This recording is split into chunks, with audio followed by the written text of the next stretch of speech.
तो आज बहुत ही पावन दिन है।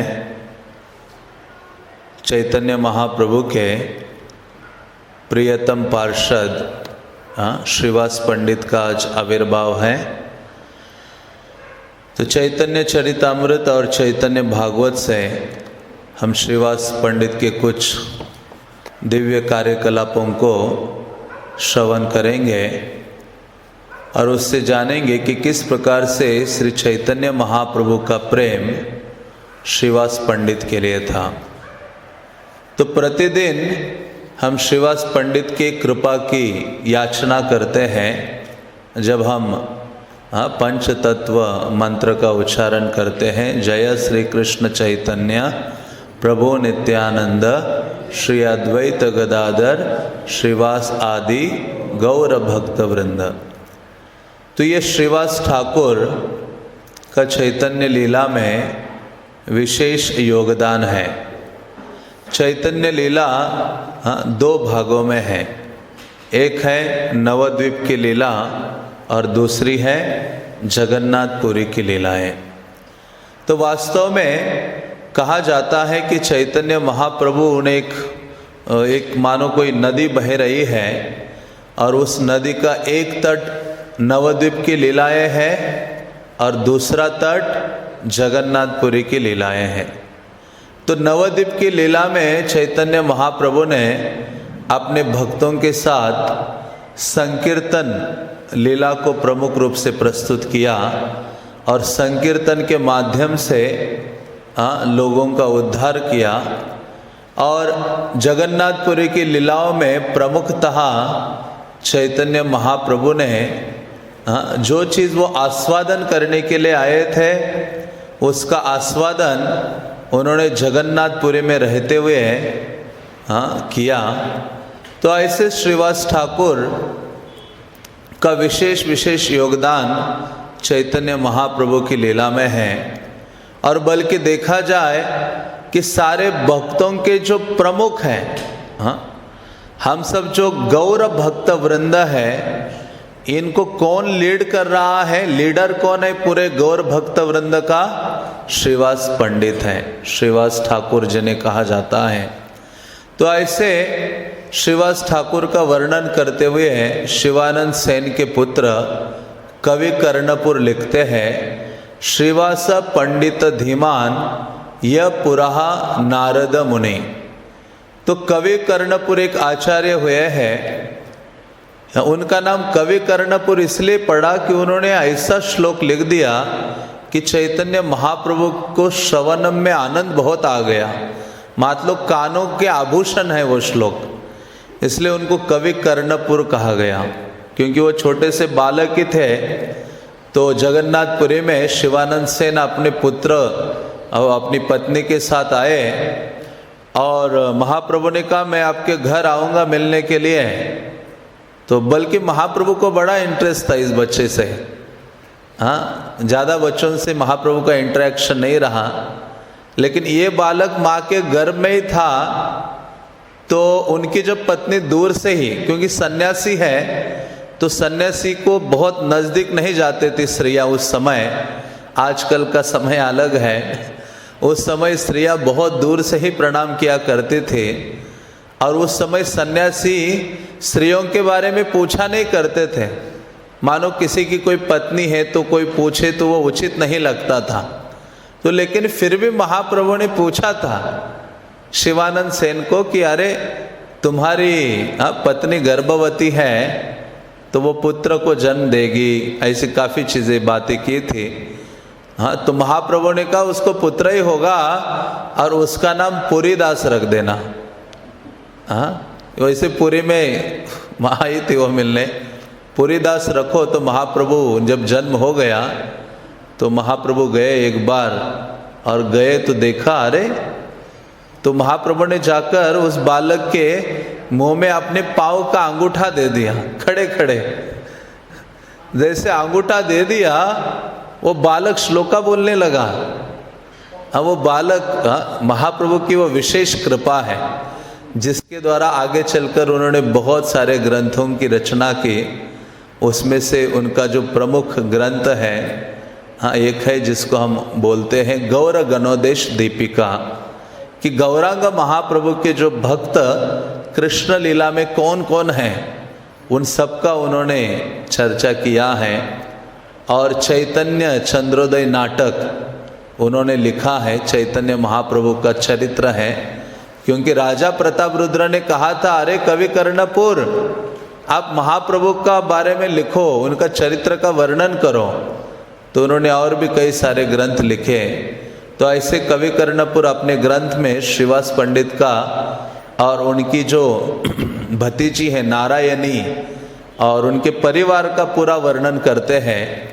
उसमें वो कहते हैं, श्रीवास पंडित धीमान यह पुराहा नारद मुनि, कि ये जो श्रीवास ठाकुर है ये साक्षात नारद मुनि है।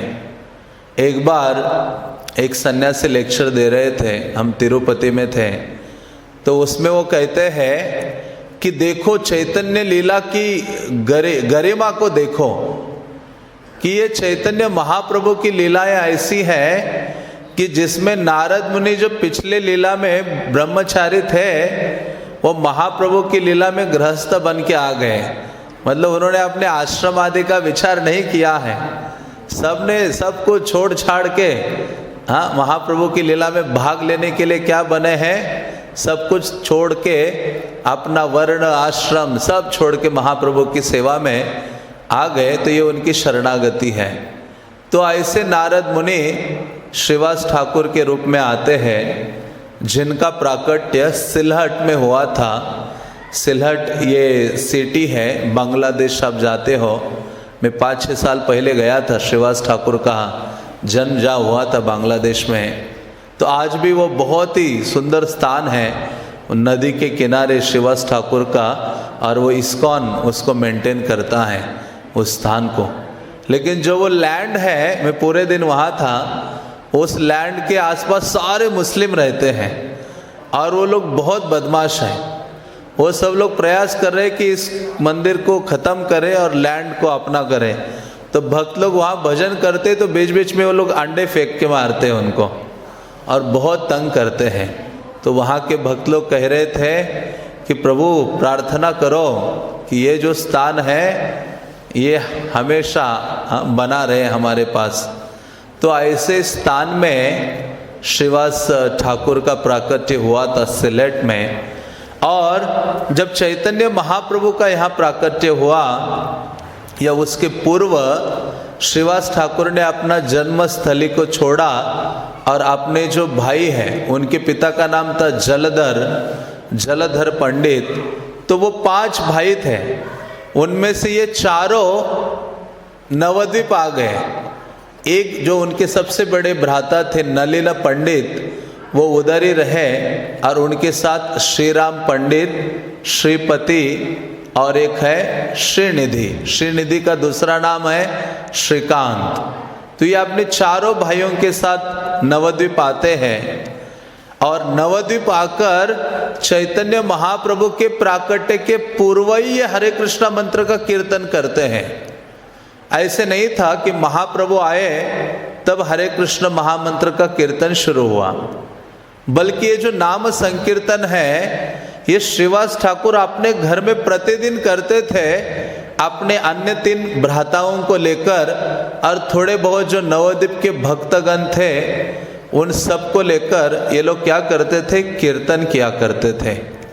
तो ऐसे श्रीवास पंडित निरंतर भगवत कीर्तन में आसक्त थे, क्योंकि पूर्व समय में कौन थे, नारद। और नारद मुनि बाजाए बिना राधिका रमन नामे। नारद मुनि नाम के बिना नहीं रह सकते, जैसे हम लोग प्रसाद के बिना नहीं रह सकते। हाँ, प्रसाद ही हमारा जीवन और प्राण है। तो उसी प्रकार से नारद मुनि किसके बिना नहीं रह सकते, भगवान नाम कीर्तन के बिना नहीं रह सकते, क्योंकि उनको वीणा भगवान कृष्ण ने दी है। वीणा जो वो लेके घूमते हैं वो किसने प्रदान की है, भागवतम के प्रथम स्कंद में उस वीणा का वर्णन आता है कि देवतम भगवान ने उनको वो वीणा प्रदान की है। उस वीणा के ऊपर भगवत कीर्तन करते हैं और भ्रमण करते हैं। तो वही नाम के प्रति उनका जो अनुराग है वो चैतन्य लीला में प्रकट होता है। और महाप्रभु चैतन्य प्रकट होने के पूर्व ही वो हरि नाम का उच्चारण अपने घर में किया करते थे। इतना कीर्तन करते थे, इतना कीर्तन करते थे कि जो आसपास के लोग हैं बहुत गालियां बकते थे उनको। सारे जो पाषंडी हैं, नास्तिक लोग हैं, स्मार्त ब्राह्मण हैं, वो सब कहते थे कि इस श्रीवासी को क्या हो गया है। हाँ, ये निरंतर कीर्तन करता रहता है, इसने हमारा जीना हराम किया है। रात्रि में देखो तब भी कीर्तन करता है, अपने भाइयों को लेकर दिन में भी कीर्तन करता है। कहते इसको कुछ काम धंधा नहीं है, ये ऐसा चिल्लाते रहेगा तो इससे क्या पेट भरेगा इसका। कहते चातुर्मास आया, भगवान का सोने का समय होता है 4 महीने में। देखो भगवान भी कमाल के हैं, 4 महीने स्लिप। तो 4 महीने भगवान सोते हैं। कहते ये और इसके भाई वो भगवान को भी सोने नहीं देते हैं। वो धीरे आवाज में कीर्तन करना चाहिए ना घर में, किसी को सुनाई ना दे। हाँ, तो कहते कि ये इतना जोर शोर से कीर्तन कर रहे हैं, एक दिन हम सब लोग इसकी पिटाई करेंगे और हम सब लोग जो मुल्क का अधिपति है, जो यहाँ का शासन करता है, उसके पास जाएंगे, इसकी कंप्लेंट करेंगे। फिर राजा के लोग आएंगे और इसको इसके भाइयों के साथ खींच के ले जाएंगे। और इतना ही नहीं, इसको लेकर जल उसमें डालेंगे जेल में, और इसके घर को भी तोड़कर गंगा में फेंक देंगे, ऐसे खींचते हुए। तो इस प्रकार से सब लोग श्रीवास ठाकुर की बहुत उनके बारे में बहुत कुछ बोला करते थे। और श्रीवास ठाकुर को थोड़ा भय भी एक बार हृदय में आ गया था कि वास्तव में ये मुस्लिम शासकगण आए और मेरा घर परिवार इन सबको उद्ध्वस्त कर दे तो मैं किस प्रकार से भगवान का गुणगान करूंगा। तो एक प्रकार का हल्का भय उनके हृदय में आया था। और ये भय को किसने पहचाना था? चैतन्य महाप्रभु ने इस भय को उन्होंने पहचाना था। तो बल्कि ऐसे निरंतर कीर्तन करते थे और भक्त लोग उनके पास आते थे। तो नवद्वीप की स्थिति तो बहुत ही बुरी थी। हाँ, जैसे अभी कलयुग है, नवद्वीप में कोई व्यक्ति हरि नाम नहीं लेता था। जो गीता भागवत पढ़ते थे वो कभी आचरण नहीं करते थे और कृष्ण के नामों का उच्चारण नहीं करते थे, केवल नाम के लिए पढ़ा करते थे, नाम के लिए कथा करते थे। रेयरली वृंदावन दास ठाकुर कहते कि कोई एक व्यक्ति ऐसा होगा जो कभी कभी स्नान करते हुए गोविंद कहा करता था, पुंडरीकाक्ष कहा करता था, बस बहुत रेयरली। तो ऐसे नवद्वीप में सारे लोग भौतिक भोग के कार्य में लगे थे। एक एक गंगा के घाट में करोड़ों करोड़ों लोग स्नान करते थे, इतनी जनसंख्या थी नवद्वीप की। और पूरे वर्ल्ड से लोग वहाँ शास्त्र अध्ययन करने के लिए आते थे। तो ऐसा जो नवद्वीप था वो सदैव भरा रहता था। लेकिन एक चीज की कमी थी, कोई नाम संकीर्तन नहीं। केवल ऐसे गिने चुने भक्तों को छोड़कर तो सारे भक्त बड़े चिंतित थे और वो सोचते थे कि कब वो दिन आएगा जब नवद्वीप के लोग हरि हरि का उच्चारण करेंगे, कृष्ण नाम का उच्चारण करेंगे।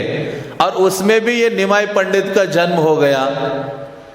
जन्मे तो सही, चंद्र ग्रहण के समय भगवान चैतन्य का प्राकट्य हुआ, वो अपने साथ नाम संकीर्तन को लाए। और जैसे जिस इवनिंग में महाप्रभु प्रकट हो गए, उस इवनिंग में सारा नवद्वीप गंगा में स्नान करने के लिए बाहर निकला था। स्त्रियां, वृद्ध, बालक, सभी लोग। और गंगा में स्नान करते करते सभी लोग हरि हरि हरि हरि का उच्चारण किया करते थे।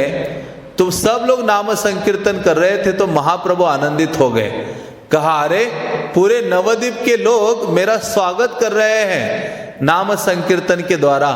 और फिर हम सुनते हैं कि महाप्रभु जब छोटे बच्चे ही थे तो बालक का बाल्य अवस्था में वो रोते थे और स्त्रियां उनको गोद में लेकर कृष्ण नाम का कीर्तन करते थे तो बालक शांत हो जाता था। तो ऐसे महाप्रभु बाल्यावस्था में ठीक है नाम आदि किया, लेकिन थोड़े से बड़े हो गए, गंगादास के स्कूल में जाने लगे। चैतन्य भागवत में एक ही व्यक्ति को ऐसा वर्णन आया है कि एक ही व्यक्ति पूरे गौर लीला में महाभाग्यवान है। तो वृंदावन दास ठाकुर कहते कि कौन है एक व्यक्ति जो महाभाग्यवान है गौर लीला में, तो वो कहते हैं गंगादास। वो चैतन्य महाप्रभु के टीचर थे कि जो सारे जगत के गुरु हैं, वो जाकर जिस व्यक्ति के पास जाकर पढ़ाई कर रहे हैं, इसलिए वृंदावन दास ठाकुर कहते कि वो एक व्यक्ति है जो महाभाग्यवान है। तो ऐसे उनसे पढ़ा करते थे। इतने पढ़ने लगे कि वो अपने टीचर को ही पढ़ाने लगे हैं। हाँ, इसलिए तो वो निमाई पंडित के रूप में इतने बड़े हो गए। और सब लोग चैतन्य महाप्रभु से डरा करते थे। कोई भी कितना बड़ा प्रवीण हो, चतुर्वेदी, त्रिवेदी, भट्टाचार्य, कितने बड़ी बड़ी उपाधियां धारण किए हुए, न्याय शास्त्र आदि में प्रवीण, संस्कृत, उसका व्याकरण, उसकी अलग अलग शाखाएं, इसमें कोई भी कितना विद्वान क्यों ना हो, वो निमाई पंडित सामने से आ रहा है, देखा तो डर जाते थे। और महाप्रभु को ना सबसे अच्छा आनंद आता था चैलेंज करना, किसी को चैलेंज करने में वो आनंदित हो जाते थे कि किसी के साथ डिबेट करूं, न्याय आदि पर, शास्त्रों पर विद्वता दिखाने चाहते थे। तो महाप्रभु का जो ये पांडित्य विलास है, विलास का अर्थ होता है लीलाएं, तो ऐसा जो पांडित्य विलास है उसमें उन्होंने विद्या का आस्वादन किया। और ऐसे ही महाप्रभु जानते थे कि नवद्वीप में जो भक्त लोग हैं वो बहुत दुखी हैं, लेकिन अभी ये खुद भक्त नहीं थे। तो निमाई ने कोई भी उनके सामने आता था तो सबसे ज्यादा वो दो लोगों को तंग करते थे। एक थे गदाधर पंडित और दूसरे थे मुरारी, मुकुंद। इन सबको, गदाधर पंडित तो सबसे हम्बल पर्सनालिटी, वहाँ महाप्रभु ये निमाई पंडित चलते थे, गदाधर सामने आ रहा है तो गदाधर झुक जाते थे। वैसे ही वो राधा रानी है और गदाधर को पूछा करते थे कोई भी प्रश्न। गदाधर भी बहुत पंडित थे तो गदाधर उत्तर देते थे, लेकिन फिर भी गदाधर को भी हराते थे। तो ऐसे चैतन्य महाप्रभु पूरे नवद्वीप में उन्होंने भ्रमण किया और कभी निमाई पंडित को आप अकेले चलते हुए नहीं देखेंगे। सदैव उनके इस तरफ 4-5 लोग, इस तरफ 4-5 स्टूडेंट्स होते। जैसे कोई हीरो होता है ना जो चलता है तो पूरे गैंग के साथ चलता है। हाँ, प्रभुपाद कहते थे मैं भी अपने स्कूल डेज में लीडर था, मैं भी चलता था तो 4-5 स्टूडेंट्स मेरे साथ हुआ करते थे। और ये स्वाभाविक है। प्रभुपाद ने कहा मैं बचपन से ये लीडरशिप की गुण रहा है मेरा, जहाँ जहाँ गया मैं हमेशा लीडर ही रहा, तो अभी तो पूरे विश्व के लीडर है। तो वैसे जो निमाई पंडित है वो भी नवद्वीप में लीडर थे, स्टूडेंट्स उनके साथ चला करते थे और सबकी धज्जियां उड़ा देते थे। लेकिन एक दिन क्या हो गया, सामने से श्रीवास पंडित आ गए। श्रीवास पंडित आए तो देखा कि श्रीवास पंडित ने उनको देखा कि बड़े ऐसे सीना तान के चल रहा है ये निमाई स्टूडेंट्स को लेकर, और उसके आंखों में बहुत घमंड है, दूसरों को हराने के लिए बहुत लौले है। तो श्रीवास पंडित कहते अरे उद्धट शिरोमणि, मतलब शिरोमणि का मतलब होता है हेड, कि उद्धट लोगों में सबसे बड़े व्यक्ति, हाँ तुम्हारा स्वभाव बिल्कुल घमंडी व्यक्ति के जैसा है। हाँ, तो वो उनको कहते हैं हे न कर कृष्ण जगन्नाथेर नंदन तोर रसे मत हवु छाड़ी अन्य मन। हाँ, तो बल्कि तो चैतन्य महाप्रभु के लिए श्रीवास पंडित ही नहीं बल्कि नवद्वीप के जितने भक्त थे वो हमेशा प्रार्थना करते थे कि ये बहुत ही उद्धट व्यक्ति है, इसके लिए हे कृष्ण अब ऐसी कृपा करो कि ये सब जगह से इसका मन हट जाए और आप में इसका मन लगे। और भक्त लोग ये भी कहते थे कि ये यदि भक्त बन जाएगा तो मैं पूरा जीवन इस व्यक्ति के साथ रहूंगा और केवल इसी का ही संग करूंगा, क्योंकि यदि इसने कृष्ण की शरण ग्रहण की, हाँ, तो ये कृष्ण के प्रेम में सदैव उन्मत्त रहेगा। तो तो इस प्रकार से सारे भक्त उनके लिए प्रार्थना करते थे और चैतन्य महाप्रभु भी भक्तों को प्रति ऐसे झुककर बोला करते थे, भक्त आशीर्वाद प्रभु शिरे करी लाए, भक्त आशीर्वाद से कृष्ण ते भक्ति है। महाप्रभु जानते थे कि भक्तों के आशीर्वाद से ही कृष्ण में भक्ति हो सकती है।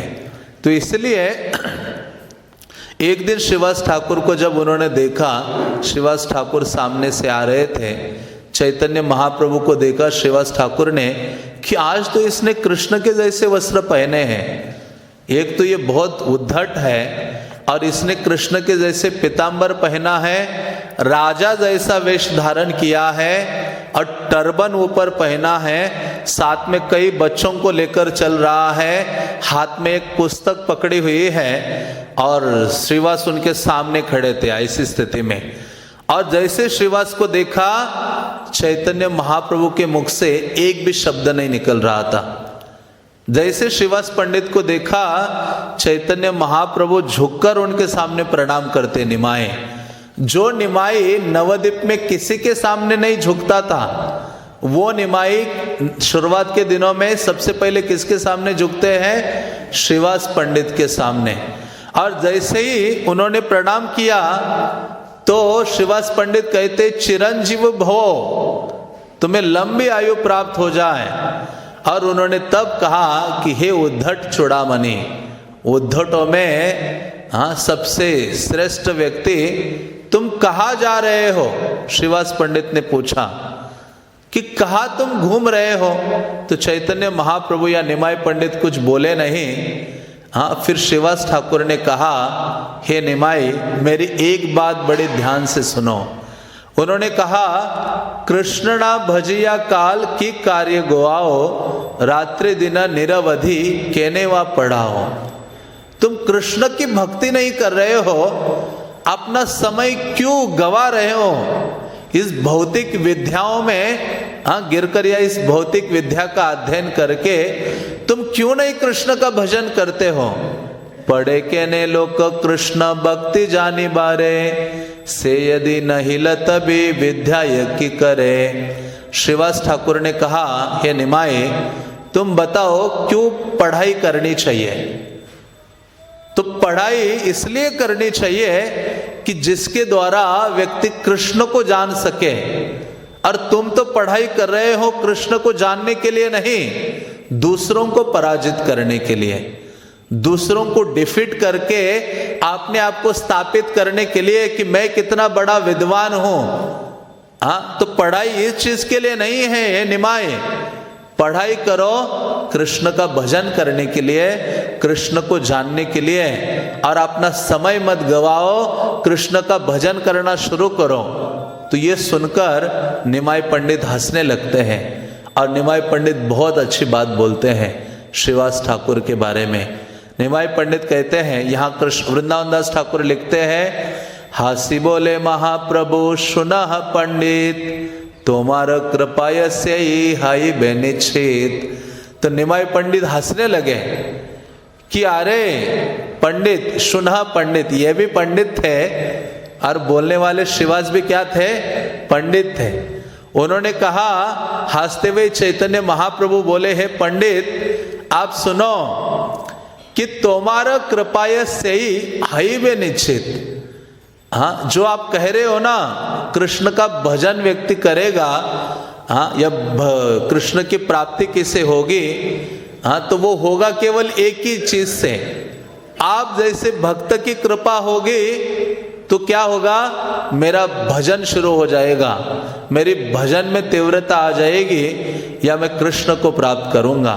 ऐसा बोलकर निमाई पंडित हंसते हुए अपने स्टूडेंट्स के साथ गंगा के तट पर जाते हैं। तो वहाँ चैतन्य महाप्रभु ये स्थापित करते हैं, तोमार कृपाय से ही है बे निश्चित, कि चैतन्य श्रीवास पंडित की कृपा से ही ये संभव है कि भगवत भक्ति हम उचित ढंग से कर सकते हैं, या हमारे भगवत भजन में तीव्रता आ सकती है, या हम चैतन्य महाप्रभु की जो असीम कृपा है उसको हम प्राप्त कर सकते हैं।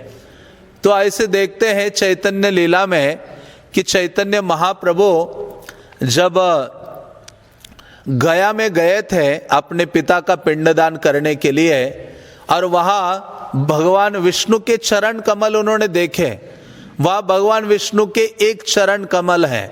गया असुर को मारने के बाद भगवान के वहाँ चरण कमल स्थापित हो जाते हैं और उसको एक पदी कहा जाता है। भगवान के सब जगह दो चरण आपको दिखाई देंगे, किसी भी धार्मिक स्थल में जाते हो, लेकिन गया में जाओगे तो एक ऐसा घेरा बना हुआ है और वहाँ भगवान के एक चरण कमल है, विष्णु के डायरेक्ट चरण कमल है।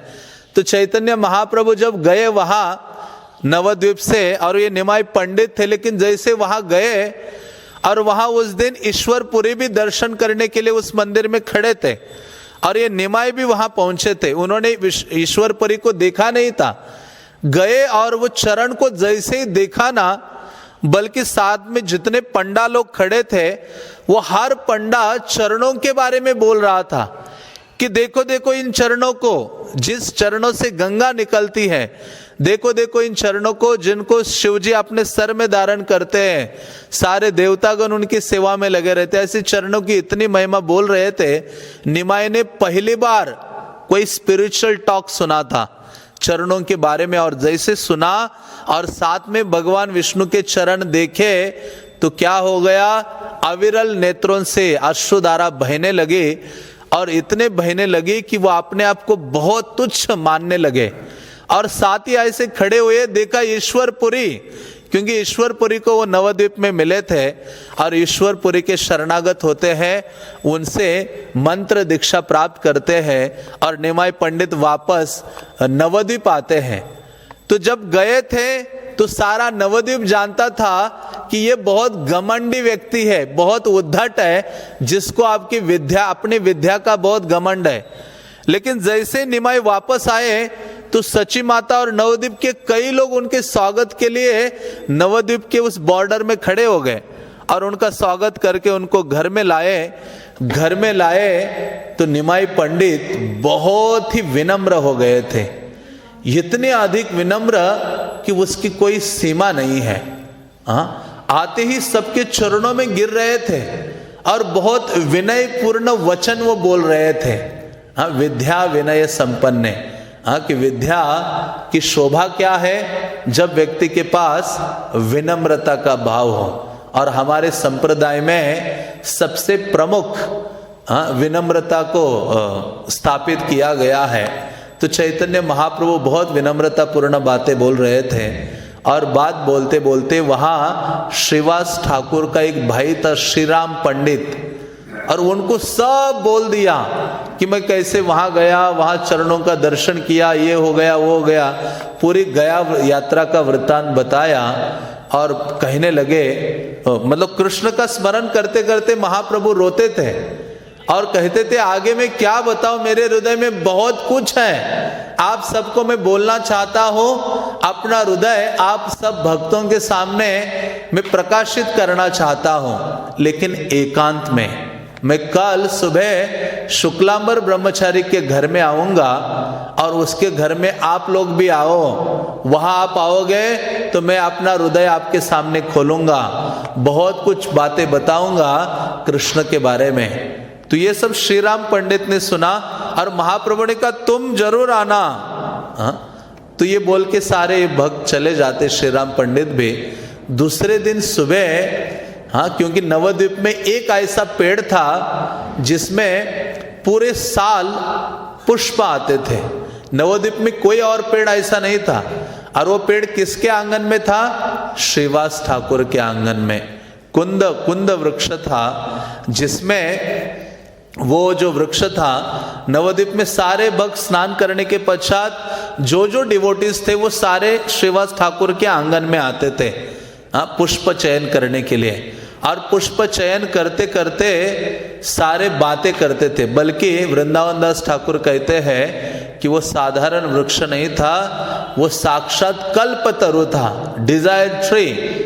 वो सारी इच्छाओं को पूर्ति करने वाला था।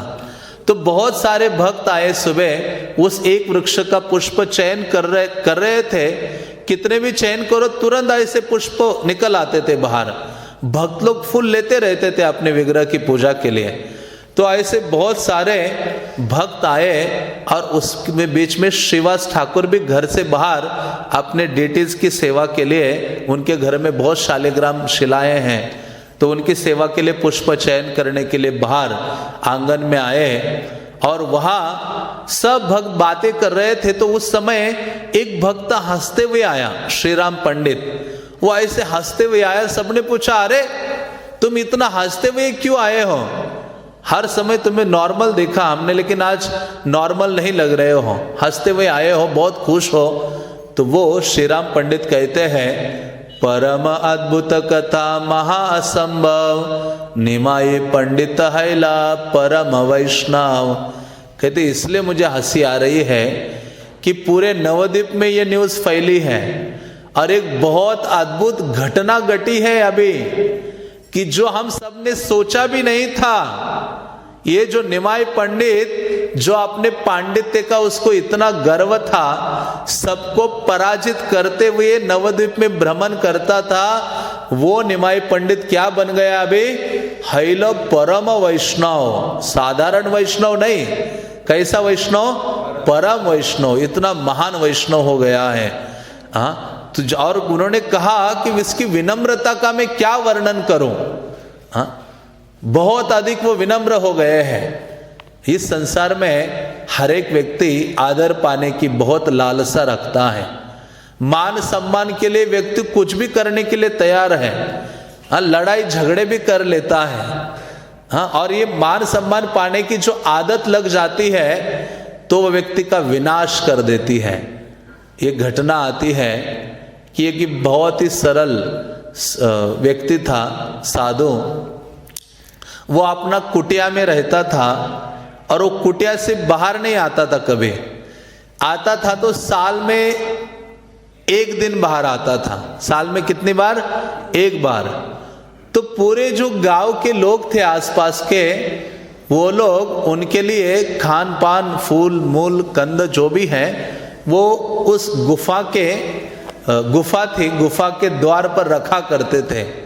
और ये द्वार में से, वो अंदर अंधेरा था तो यह द्वार में से खाने की चीज़ें लेता था, अपना उदर निर्वाह करता था। और फिर साल में एक दिन जो होता था, एक दिन बाहर आता था तो पूरा जनमानस उनको देखने के लिए दौड़ पड़ता था। और वो विशेष साधु है, साधु का दर्शन तुम्हारा दर्शन है। हाँ, हम पवित्र हो जाते हैं उनके दर्शन से। तो पूरा बहुत सारे लोग आते थे और इसको भी बहुत आनंद होता था कि लोग इतना मेरे लिए मेरा सम्मान करते हैं, मुझे इतने दंडवत मारते हैं, मेरी प्रशंसा करते, कहते क्या साधु है, साल में केवल एक ही बार बाहर आता है, निरंतर भजन करता रहता है अपनी गुफा में, उनका आशीर्वाद चाहिए, ये चाहिए वो चाहिए। बहुत लोग उनकी वाह वाह करते थे। तो एक बार क्या हो गया, एक साल क्या घटना हुई, 2019 की शुरुआत में, मानो 1 जनवरी में बाहर आता हूँ तो अभी 31 दिसंबर में उसने अंदर बहुत लड्डू फूट रहे थे। हाँ, कि अभी कल का दिन है, कल मैं बाहर जाऊँगा, लोग बड़ी प्रशंसा करेंगे, वाह वाह करेंगे। और ये आ गया, बाहर आया तो देखा अरे बाकी इतने साल तो हमेशा लोग बाहर होते थे, मेरे नाम का जय जयकार करते थे। आया तो देखा एक भी व्यक्ति नहीं है, एक भी व्यक्ति नहीं दिखाई दे रहा था।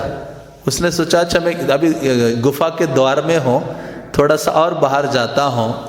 हाँ, तो बाहर गया, अच्छा अरे टाइम सही है कि नहीं, और या तो गलत दिन में तो नहीं मैं आया, बल्कि वो ये था, वो कहता है मैं जाता हूँ चेक करता हूँ अंदर। वो क्या करता था अपनी गुफा में, मार्किंग करता था डेज। हाँ, कि इतने दिन हो गए, इतने दिन हो गए, इतने दिन हो गए, इतने दिन हो गए, इस दिन बाहर निकलना है। तो ऐसे कहते मार्किंग चेक करके आता हो, सारे गया, सारे मार्किंग चेक किए। कहता नहीं आज का ही दिन था। बाहर आया तो कोई नहीं, सोचा शायद लोग अभी दूर ही होंगे, अभी इतना दूर से आते, गांव थोड़ा दूर है, तो थोड़ा और बाहर गया, थोड़ा आगे गया, कहता है देखता हूँ यहाँ से। तो कहते नहीं दूर से आ रहे होंगे, अभी बहुत दूर होंगे। तो एक उसकी गुफा के सामने एक ट्री था, तो ट्री की कहते ने अभी क्या करता हूँ, इस पेड़ के ऊपर चढ़ के देखता हूँ, तो पहली टहनी पर चढ़ा, कहते यहाँ से और नहीं दिख रहे, लोग दिख नहीं रहे। आप सोचो कितनी ये आदत, मतलब व्यक्ति जब भूखा हो जाता है मान सम्मान आदर आदि के लिए, तो उसका जीवन नष्ट होने के लिए टाइम नहीं लगता है। तो ये फिर पहली टहनी दूसरी तीसरी पूरा ऊपर, सबसे ऊपर में चढ़ गया। चढ़ के ऐसे एक हाथ से टहनी पकड़ के देख रहा था कि कहाँ तक पहुंचे लोग, क्योंकि अंदर क्या भावना है, मान सम्मान की अभिलाषा है। और ये सोच रहा था अभी कहाँ तक पहुंचे, ऐसा विचार करते करते वहां से गिर पड़ता है और नष्ट हो जाता है। तो भक्त लोग कहते हैं इस प्रकार से जो जीव है सदैव इस संसार में तुच्छ शरीर प्राप्त करता है, उसके पास 20-30 साल जीने के लिए है, लेकिन फिर भी इसके चंगुल में वो पड़ा हुआ है। लेकिन यदि वो विनम्रता का जीवन जीता है तो क्या कर सकता है, वो कीर्तनीय सदा हरि। तो महाप्रभु जैसे भक्त बनते हैं, और पहला लक्षण महाप्रभु ने ये प्रकट किया, विनम्रता। सब भक्तों के चरणों में इस प्रकार की भावना उन्होंने रखी। और उन्होंने ये जब कहा श्री राम पंडित ने उन भक्तों को कि वो इतने विनम्र हो गए हैं, तो श्रीवास पंडित बहुत आनंदित हो जाते हैं। वो कहते कि गोत्र बाड़ा उन कृष्ण अमा सभाकार। श्रीवास पंडित ने कहा कि कृष्ण हम सब पर कृपा करें कि इसी प्रकार से हमारे भक्तों की संख्या बढ़नी चाहिए। श्रीवास ठाकुर को आनंद कब आता था, जब भक्तों की संख्या बढ़ती है, क्योंकि वो भक्तों के लीडर है। गौर भक्त वृंद मीन्स ग्रुप, तो इतने ग्रुप के वो मुखिया हैं। तो अभी नवद्वीप में एक भक्त बन गया। कौन भक्त बन गया, निमाई पंडित। अभी उसने कहा ये हमारे वंश को बढ़ाएगा, ये ऐसा भक्त बन गया है कि ये आने वाले सारे वंश को या भक्तों को ये बढ़ाएगा। तो चैतन्य महाप्रभु इस प्रकार से बहुत अधिक अपने भक्ति को प्रकट कर रहे थे, और पागल की भांति नाचते थे, गाते थे, और कोई भी भक्त देखता था उसके चरणों की धूली लेते थे। और कभी कभी भक्त लोग बहुत दुखी नजर आते थे उनको, तो कभी कभी देखते थे कि भक्त लोग बहुत दुखी है, क्योंकि उनको जो अभक्त लोग हैं, नास्तिक आदि हैं, वो भक्तों को बहुत तंग कर रहे हैं। तो चैतन्य महाप्रभु कहा करते थे, चिल्लाते थे निमाई, संहारी मो मोई, मैं उनका नाश करूंगा, मैं उनका नाश करूंगा। और मैं वही व्यक्ति हूँ, मानो वो अपने आप को नरसिम्हा समझ रहे हो। तो ऐसे ऐसे बोल बोल के कभी घर में प्रवेश करते ना, तो वो अपनी पत्नी को देखते, लक्ष्मी प्रिया को, और उसको ही मारने के लिए उसके पीछे दौड़ पड़ते, क्योंकि वो किसकी भावना में रहते, भगवान की भावना में, कि मैं मारूंगा, उन सबको मारूंगा, एक एक को नहीं छोड़ूंगा, नास्तिकों को जो मेरे भक्तों को तंग करते हैं। ऐसे बोलते बोलते एक दिन घर में घुसे, सामने लक्ष्मी प्रिया देखी अपनी पत्नी, डंडा लिया, उसके पीछे भागे। वो सची माता आ गई बीच में, हे पुत्र ये आपकी भारिया है। तो वह वर्णन आता है कि लक्ष्मी प्रिया अपने पति के सामने आने में हमेशा डरते थे, दरवाजे में खड़ी हो जाती थी कोने में। और कभी कभी सची माता कहती थी इनको प्रसादम का प्लेट लेके जाओ, कहती मैं नहीं जाऊंगी, ये कभी भी मार सकते हैं मुझे। मतलब निमाई पंडित सदैव कृष्ण प्रेम के आवेश में रहते थे, कभी हंसते थे, रोते थे, उनको मूर्छित होकर गिर पड़ते थे। तो सची माता ने सोचा कि इसको कोई बीमारी हो गई है, व्याधि हो गई है। तो सची माता एक दिन बहुत रोने लगी कि कैसे मैं दुर्भाग्यशालिनी स्त्री हूँ कि मेरा इतना अच्छा पति था जगन्नाथ मिश्र, भगवान उनको भी ले गए। फिर उनके पश्चात मेरा पुत्र था विश्वरूप, उनको भी भगवान ले गए। अभी एक ही बेटा बचा है, ये विश्वंभर, उसकी भी ऐसी दशा कर दी है। कैसे मैं जीवन यापन करूं।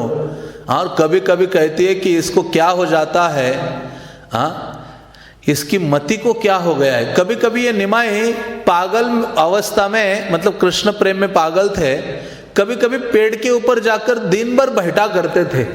सची माता नीचे आ रहे, नीचे आओ नीचे आओ, पेड़ से उतरते नहीं थे। तो ऐसी उनकी हालत देखी। कभी कभी निमाई पंडित अपने दांतों को ऐसा टक टक ऐसे बजाते रहते थे पूरे दिन। कभी कभी ताल ठोकते थे, मानो किसी को बुला रहे पहलवान की तरह कि आओ मुझसे खेलने के लिए। कभी पृथ्वी में लोटपोट हो जाते थे। तो जब बाकी नवद्वीप के लोगों ने देखा निमाई की ऐसी स्थिति, गया से वापस आने के बाद सबने बोला इसको वायु रोग हो गया है, क्योंकि सारी बीमारियों का कारण वायु है। हमारे शरीर में कई प्रकार के वायु हैं, पंच प्राण कहते ना हम, 5 प्रकार के प्राणों में आत्मा तैरता है। ऐसे नहीं कि वो हृदय के साथ फिट हो गया है स्क्रू लगा के, ऐसा नहीं है। प्राणों में वो तैर रहा है, और इसलिए तो बड़े बड़े योगी प्राणों पर कंट्रोल करके मूर्धनी अपने यहाँ से उसको कहाँ बाहर कर देते हैं। तो इस प्रकार से सबने कहा कि इसके शरीर की जो प्राणवायु है वो खराब हो गई है, वायु रोग हो गया है, पुरानी वायु वापस आ गई है इसके शरीर में। इसके लिए इसको हे सची माता क्या करो, नारियल पानी बहुत पिलाया करो इसको, उससे इसकी बीमारी ठीक हो जाएगी। अभी डाब की कोई कमी है वहाँ मायापुर में? नारियल पानी सची माता ने शुरू कर दिया, नारियल पानी पिलाते जा रही थी। तो लेकिन देखा कुछ काम नहीं कर रहा है नारियल पानी भी। कई लोग कहने लगे कि इसको तेल से मसाज करो, और विशेष आयुर्वेदिक तेल शिवघृत, जो तेल है उसके द्वारा इसके सर की रोज मसाज करो, और इसको पूरा उस तेल से स्नान कराओ, मालिश कराकर। तो सची माता बहुत चिंता में थी। तो सची माता कभी कभी भक्तों के पास भेजती थी किसी को कि मेरे बालक को क्या हो गया है, उसके लिए क्या उपाय करना चाहिए, उसके लिए वो भक्तों के पास भेजा करते थे। तो एक दिन जब ऐसी स्थिति में थे निमाई पंडित, तो एक दिन चैतन्य श्रीवास ठाकुर उनके घर में आ जाते हैं। और चैतन्य भागवत में लिखा गया है, एक दिन गेला तथा श्रीवास पंडित, उठी नमस्कार प्रभु कैला सबाहित। तो एक दिन श्रीवास पंडित उनके घर गए, तो महाप्रभु इस प्रकार की अवस्था में थे। तो निमाई उठते हैं और श्रीवास पंडित को प्रणाम करते हैं। भक्त देखी प्रभुर बाड़िल भक्ति भाव, रोमहर्षाश्रुपात कंप अनुराग। तो जैसे निमाई पंडित भक्त को देखते थे तो सारे भक्ति के विकार उनके हृदय में आया करते थे। तुलसी रे आचिला करते प्रदक्षिणे, भक्त देखी प्रभु मूर्छा पाइला तखने। तो वो आए, उन्होंने तुलसी की प्रदक्षिणा की। श्रीवास पंडित को देखकर वो मूर्छित हो जाते हैं, और सारे भक्ति योग के जो दिव्य लक्षण हैं वो प्रकट करते हैं। इन सारे लक्षणों को श्रीवास पंडित ने देखा कि निमाई के शरीर में साधारण लक्षण नहीं है, कि ये दिव्य लक्षणों को प्रकट कर रहा है। तो सची माता कहते कि सब लोग कह रहे इसको बीमारी हो गई है, पागल हो गया है, इसको डॉक्टर को दिखाओ। तो श्रीवास पंडित कहते सची माता ऐसे नहीं है।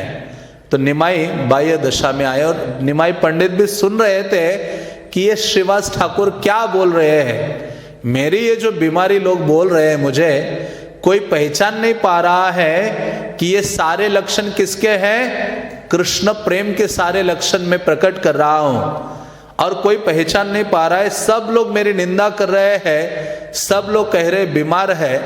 तो अभी सुनना चाह रहे थे टॉप मोस्ट डिवोटी नवद्वीप का श्रीवास पंडित के मुख से कि ये श्रीवास पंडित क्या कमेंट करता है, क्या बोलता है मेरे बारे में। तो श्रीवास पंडित ने सब सारी चीजें देखी, और चैतन्य महाप्रभु उनके चरणों को पकड़ते श्रीवास पंडित के, और श्रीवास पंडित कहते हैं पंडित तुम्हारा चित्ते की लय आमारे। हसी बले श्रीवास पंडित भाल बाय, तुम्हारा जय मत बाय ताहा आमी चाय। तो श्रीवास पंडित हंसने लगे, कहते जैसा वायु तुम्हारे शरीर में घूम रहा है ना, श्रीवास पंडित कहते सेम वायु मेरे हृदय में घूमना चाहिए। हाँ, क्योंकि तुम्हारे हृदय में मुझे लग रहा है बहुत अधिक कृष्ण के लिए प्रेम है। हाँ, तो वैसा ही वायु मेरे शरीर में चला जाए। महाभक्ति योग देखी तुम्हारा शरीरे, श्री कृष्ण अनुग्रह हैल तुम्हारे। उन्होंने सची माता के सामने निमाई पंडित को कहा, महाभक्ति योग देखी तुम्हारा शरीरे, तुम्हारे शरीर में क्या दिखाई दे रहा है मुझे? महाभक्ति योग। श्री कृष्ण अनुग्रह हैल तुम्हारे, श्री कृष्ण की जो विशेष अनुकंपा है, विशेष कृपा है, ये तुम पर हुई है। ये तेक सुनीला जदि श्रीवासेर मुखे, श्रीवासेर आलिंगन कैला बड़ा सुखे। और जैसे ही श्रीवास पंडित के मुख से ये सुना, निमाई पंडित खड़े हो गए और श्रीवास पंडित का उन्होंने आलिंगन किया। हाँ, तो सबे बोले वायु सबे आसन शिला तुम्हें, आजी बड़ा कृत्य कृत्य हाई लामनामी।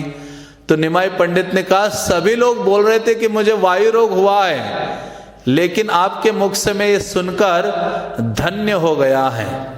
जदि तुम्हें वायु है न बलिला आमारे, प्रविशता माजी मोई गंगा भितारे। हे श्रीवास, यदि तुम गलती से भी बोल देते ना कि तुम्हें वायु रोग हो गया है, कहते मैं भगवान की शपथ लेता हो, आज आपने आपको कहाँ ले जाता? गंगा में, और इस शरीर को छोड़ देता।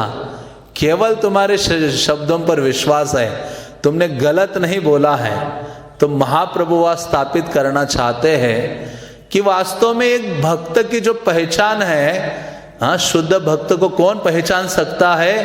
केवल दूसरा प्योर डिवोटी पहचान सकता है। चैतन्य महाप्रभु वह हमें इसलिए भी सावधान करते हैं कि भक्ति में आने के बाद जो जज करने की मेंटालिटी है, जज करना क्या कहेंगे उसको? हम जज करते हैं ना, एक दूसरे को जज करते हैं, एक भक्तों को जज करने लगते हैं उनके बाह्य दृष्टिकोण से। हाँ, तो वो बहुत ही खतरनाक है।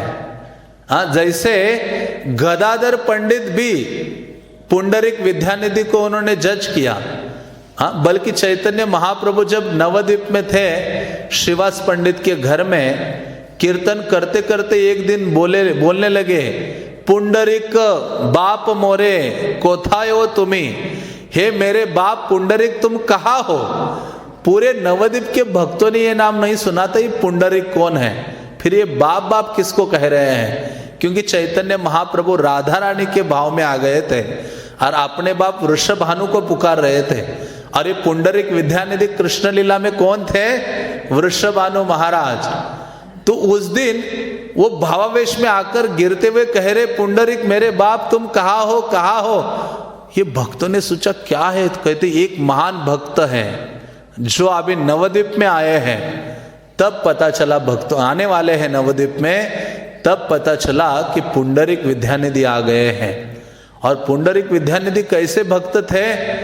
पूरे सिल्क वस्त्र धारण करते थे, चमकने वाले, और पूरा तांबुल चबाते थे, लाल ऐसे ओठ उनके दिखाई देते थे, और पिगदानी रखते थे थूकने के लिए। बड़े से सोफा में ऐसे लेटकर जो हाई क्लास सुगंधित तेल है वो सर में लगाते थे और उनकी मालिश किया करते थे उनके सेवक, और पूरे सेवकगण उनको फैन करते थे।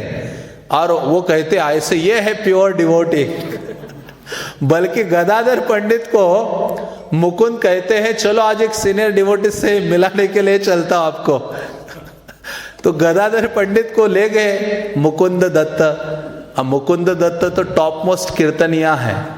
महाप्रभु दो भक्त जब गाएंगे ना तभी नाचते थे। एक थे स्वरूप दामोदर और दूसरे थे मुकुंद का कीर्तन।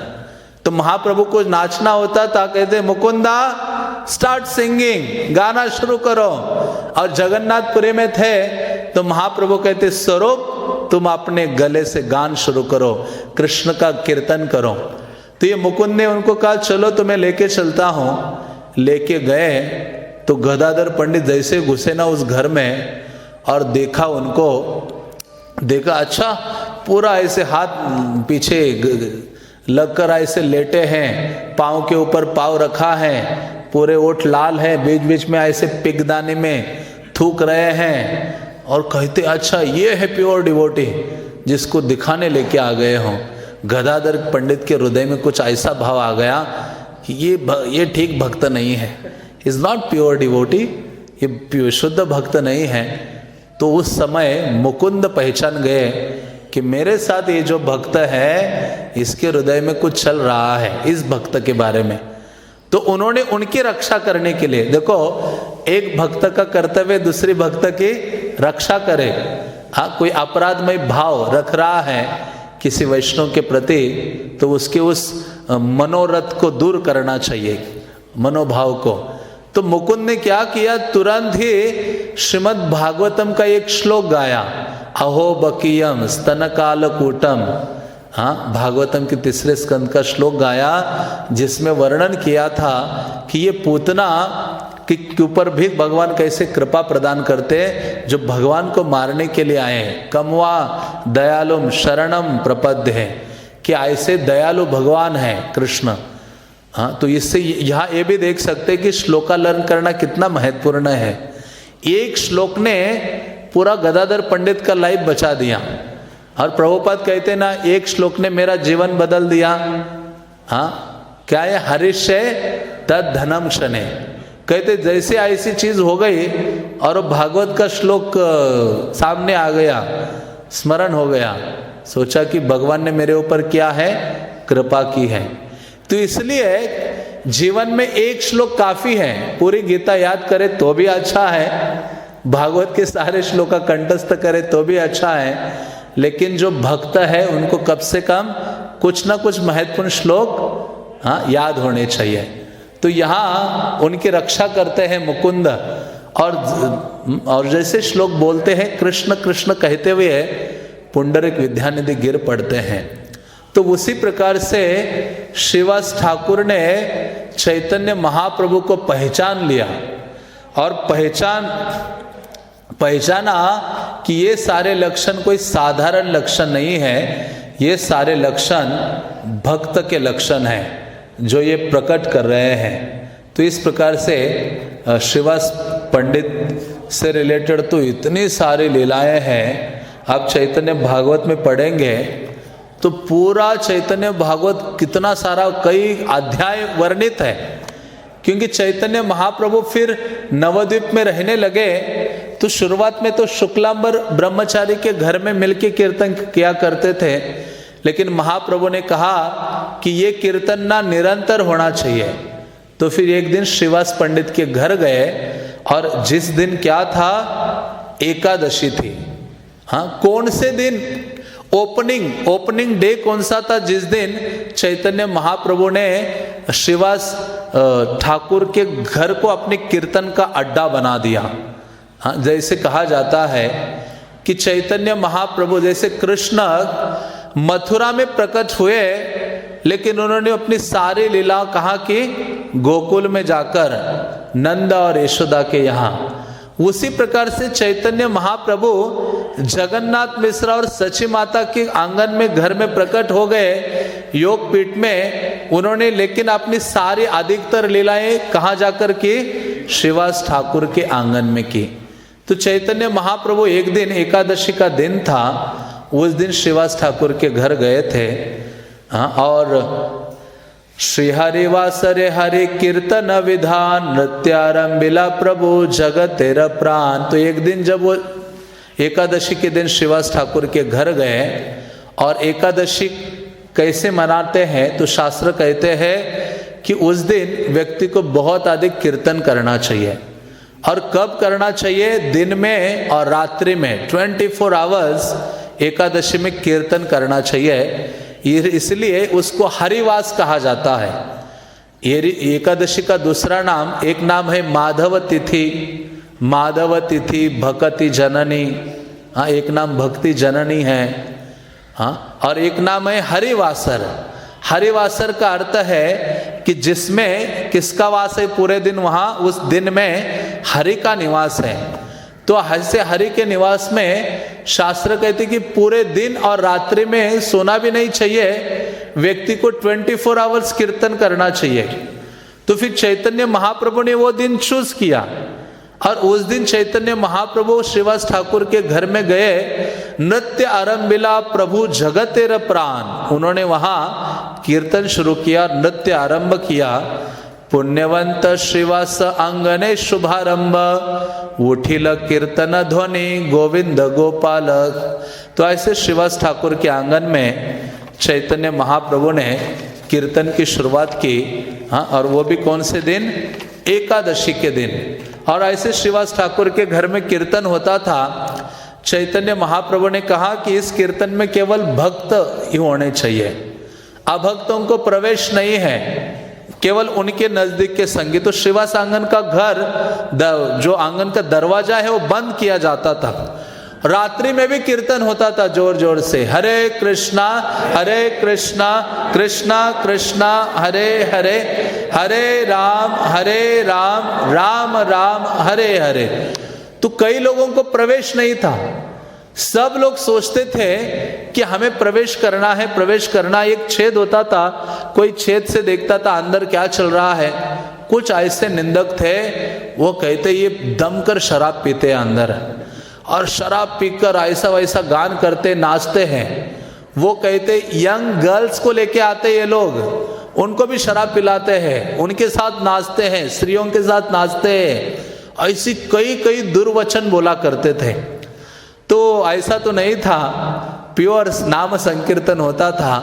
और चैतन्य महाप्रभु, इतना वो नाम संकीर्तन था कि वृंदावन दास ठाकुर कहते जिस प्रकार से गोपिकाएं रास क्रीड़ा में एक रात्रि ब्रह्मा का एक दिन के समान होती थी, इतनी लंबी रात्रि होती थी, उसी प्रकार से श्रीवास आंगन में जो रात्रि बीती थी संकीर्तन में, वो ब्रह्मा का एक दिन हुआ करता था।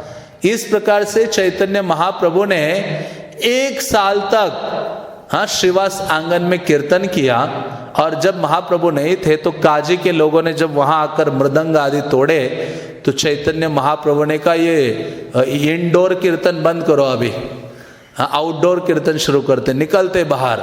तो चैतन्य महाप्रभु ने फिर अनाउंस किया कि सारे नवद्वीप के भक्तों, हर एक व्यक्ति अपनी मशाल बनाओ। सब बच्चे, स्त्रियां, सब लोग अपना अपना मशाल बनाते हैं और तैयार करते कि कल हम संकीर्तन करेंगे। तो वो पहला संकीर्तन घर में हुआ था।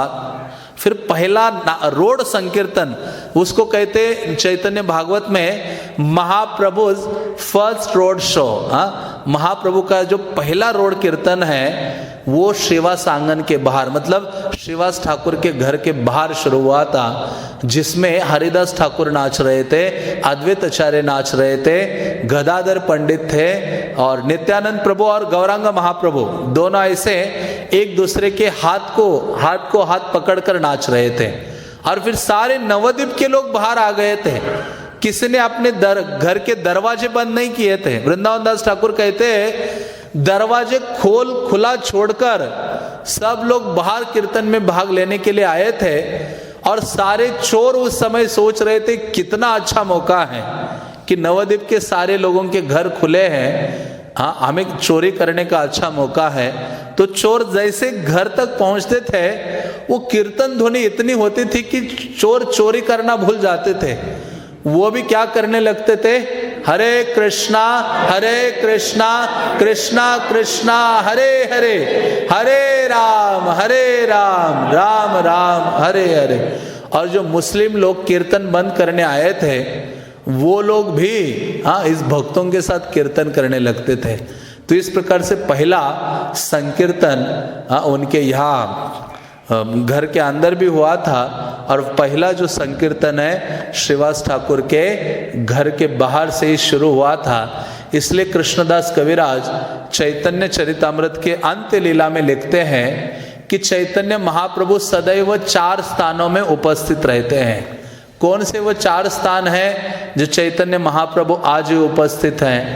तो कृष्णदास कविराज लिखते हैं सचिर मंदिरे are Nityanand नर्तने, Shrivas Kirtane are Raghav भवने, यही चारि ठाई प्रभु सदा आविर्भाव, प्रेमा कृष्ण हय प्रभुर सहज स्वभाव।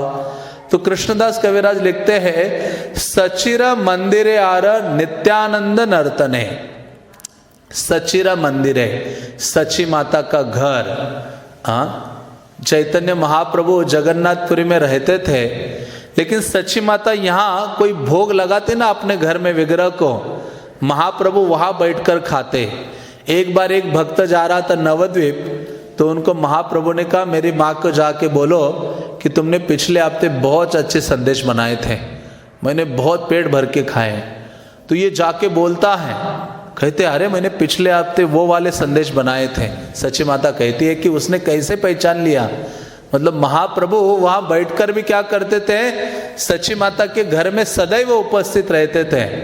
और दूसरा नित्यानंद नर्तन है, जहां नित्यानंद प्रभु नाचते हैं वहां कौन उपस्थित रहते हैं, चैतन्य महाप्रभु।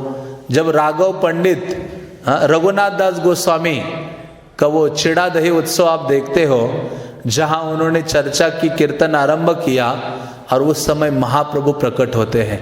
तो जहां नित्यानंद प्रभु है वहां कौन है, महाप्रभु हमेशा है। और तीसरी चीज क्या है, श्रीवास कीर्तन है। श्रीवास ठाकुर का जो आंगन है, श्रीवास ठाकुर का कीर्तन, उसका दूसरा अर्थ ये भी है गौर, श्रीवास आदि गौर भक्त वृंद।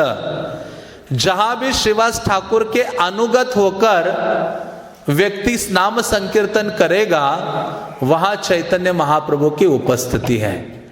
क्योंकि नाम संकीर्तन ये कृष्ण के प्लेजर के लिए होना चाहिए। हरिनाम संकीर्तन हम करते हैं और ये दिखाते हैं कि मैं कैसा गा रहा हूं, मेरे गान से लोग प्रभावित हो रहे हैं, मेरे गान से लोग नाच रहे हैं, या मेरे गान से ही लोग नाचेंगे।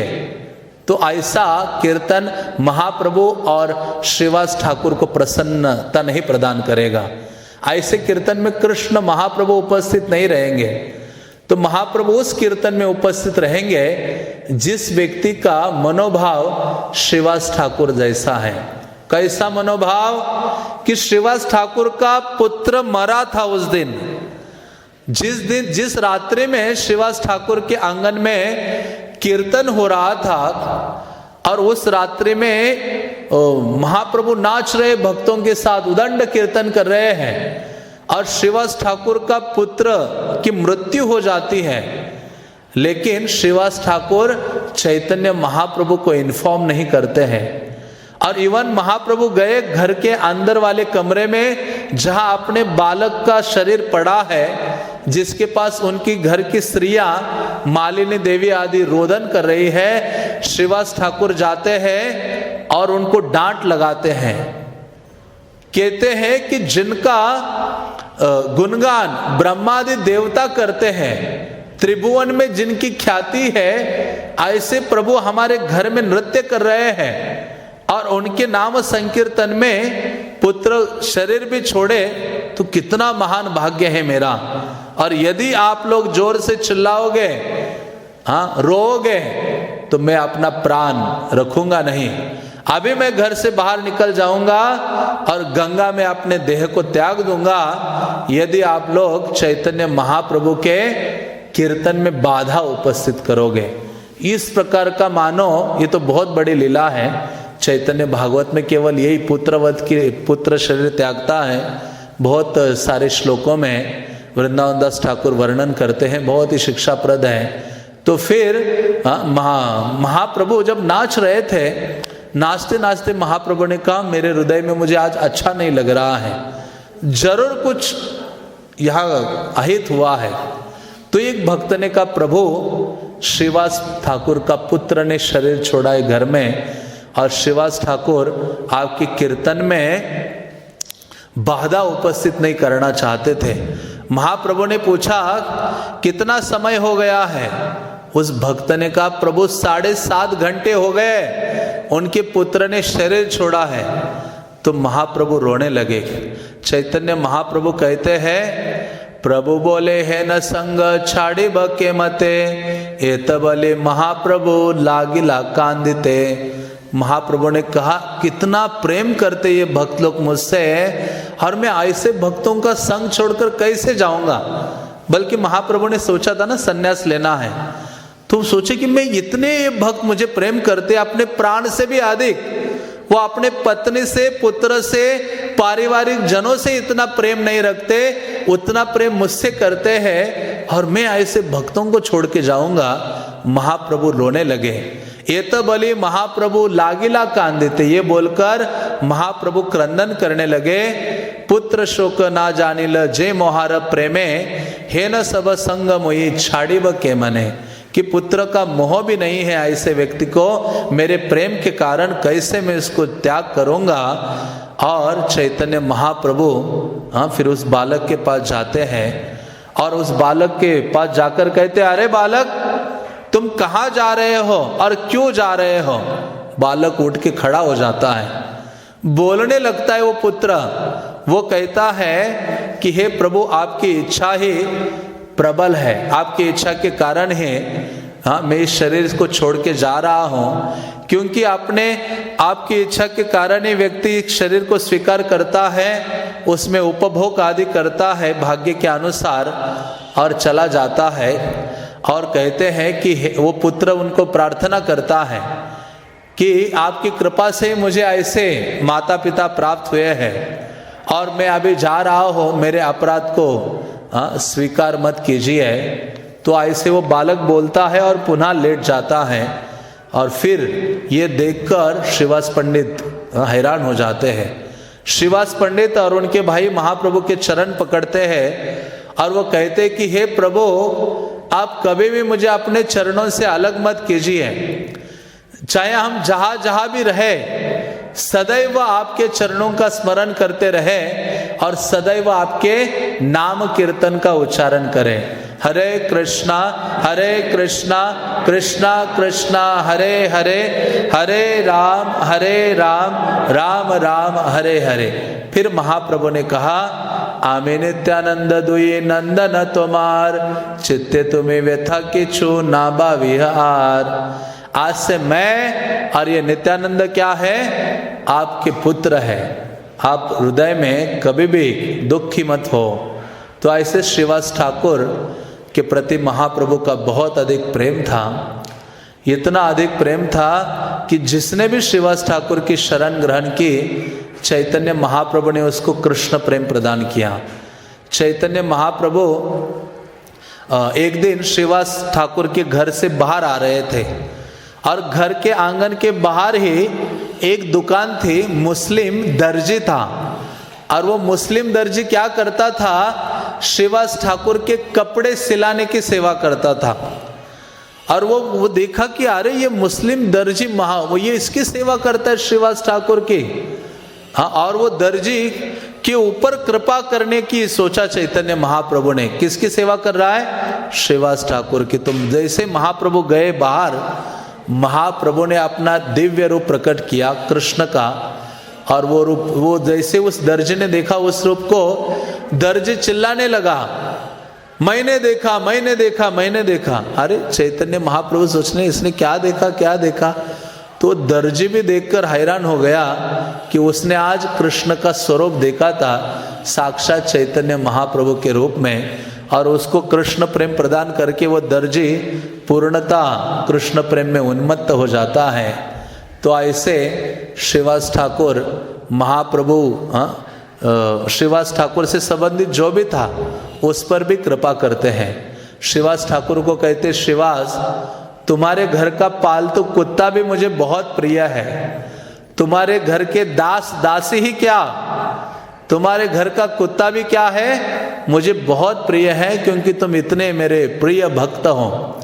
इसलिए तो उनके घर में एक सेविका पानी लाने की सेवा कर रहे थे। क्या नाम था उसका, दुखी। वो दुखी रोज पानी लाती थी गंगा का, और सारे घड़ों को एक लाइन में रखते थे। महाप्रभु ने देखा कि सारे लोग कीर्तन में भाग ले रहे हैं, लेकिन बैकग्राउंड में कोई सेवा करने के लिए तैयार नहीं होता ना। अब सोचो सारे फेस्टिवल में हम यहाँ भाग लेते हैं, नाचते गाते अभिषेक करते हैं, लेकिन कुछ भक्त हैं जो किचन में पूरा फेस्टिवल नहीं अटेंड करते, लेकिन वहाँ सिंसियरली सेवा करते किचन में। तो महाप्रभु का ध्यान उन भक्तों पर ज़्यादा रहता है जो लोग क्या करते हैं, पीछे रहकर सेवाएं करते हैं। हाँ, लेकिन हमारा क्या है, हम दूसरे को पीछे हटा के उसके सामने खड़े हो जाते हैं, ऐसी हमारी भावना रहती है। तो महाप्रभु का ध्यान पीछे वाले भक्त पर है जो सिंसियरली सेवा कर रहा है। और वो कीर्तन में वो दुखी ने भाग नहीं लिया, कभी मौका ही नहीं मिला। तो महाप्रभु जब बैठे, महाप्रभु ने कहा, श्रीवास ये इतने सारे घड़े किसने इतने अच्छी तरह से लाइन में लगाए हैं। बल्कि महाप्रभु का जब अभिषेक भी होता था तो यही स्त्री थी जो जल लाकर देते थे। भक्त लोग वो घड़े लेकर क्या करते थे, अभिषेक कराते थे। लेकिन जिसने वो इंग्रेडिएंट्स लाया, मानो हम अभिषेक करते हैं, लेकिन जो भक्त दूध लाता है, दही लाता है, शहद लाता है, जल लाता है, तो महाप्रभु उसको भी देखते हैं। तो महाप्रभु ने कहा, हे श्रीवास इधर आओ, इधर आओ, ये सारे सुंदर रूप से घड़े जल से भरे हैं, ये कौन सेवा कर रहा है, कौन लेके आता है। तो उसने कहा, प्रभु वो रही दुखी। हाँ, महाप्रभु ने कहा, ये कौन सा नाम है, इतनी सेवा मेरी करती है, मेरे भक्तों की करती है, और तुमने क्या नाम रख दिया है, दुखी। कहते, कैसे संभव है, जो कृष्ण की सेवा करे और वैष्णव की सेवा करे वो दुखी रह सकता है। कहते, आज से इसका नाम क्या होगा, सुखी। और तब से वो सुखी हो गई। हाँ, और ऐसे ही नहीं, श्रीवास ठाकुर के कारण ही श्रीवास ठाकुर की भतीजी थी नारायणी, छोटी सी बालिका, वृंदावन दास ठाकुर की माता। हाँ, उसको भी महाप्रभु ने क्या किया था, रुलाया था। क्योंकि महाप्रभु ने कहा था, श्रीवास ठाकुर बहुत डरे हुए थे कि ये मुस्लिम आकर तंग करेंगे। तो महाप्रभु नरसिम्हा आवेश में आ गए थे एक दिन। हाँ, एक दिन वो महाप्रभु जा रहे थे गंगा की तरफ, उन्होंने देखा कुछ गौवे ना ऐसे बहुत कूद फांद के, बहुत सारी गायें दौड़ दौड़ के जा रहे हैं अपनी पूंछ ऊपर करके। महाप्रभु भी वहां से गुजर रहे थे निमाए, देखा तो इनको अपना द्वापर की लीला याद आ गई। ये आ गए कृष्ण भावना में, और कृष्ण भाव में आके आके नरसिम्हा भाव आ गया, और दौड़ दौड़ के गए श्रीवास ठाकुर के घर में। दरवाजा बंद था बाहर से, अंदर वो अपने शालिग्राम आदि का पूजा कर रहे थे। गए, दरवाजे में लाथे मार रहे हैं, अरे श्रीवास किसकी पूजा कर रहे हो, जिसकी पूजा कर रहे हो वो बाहर खड़ा है, इधर आ जाओ, दरवाजा खोलो, दरवाजा खोलो। हाँ, जिसकी पूजा करने लगे हो बाहर खड़ा है, तुम अंदर किसकी पूजा कर रहे हो। श्रीवास बाहर आते, दरवाजा खोलते, देखते हैं चतुर्भुज रूप धारण किया है। चतुर्भुज, शंख चक्र गदा पद्म धारण किए महाप्रभु बैठ गए। सारे शालिग्राम शिला को उठाया, गोद में रखा और बैठ गए चतुर्भुज रूप में। और कहते, श्रीवास सारे अपने दास दासियों को लेके आओ, उन सब को लेकर मेरी पूजा करो। हाँ, इतने विनम्र थे, लेकिन जब भगवत भाव में आते थे तो कहते थे मेरी पूजा करो, और फिर पूजा करने लगे। हाँ, बहुत सारी आराधना सब कुछ किया। महाप्रभु ने कहा, श्रीवास तुम्हें भयभीत होने का कारण नहीं है। वो क्या करेंगे, काजी मुल्ला ये सारे लोग, वो कुछ नहीं बिगाड़ेंगे तुम्हारा। वो राजा के लोग आएंगे, तुम्हें ले जाने के लिए, नाव में बांध के तुम्हें ले जाने के लिए आएंगे ना, तो सबसे पहले मैं उस नाव में बैठूंगा।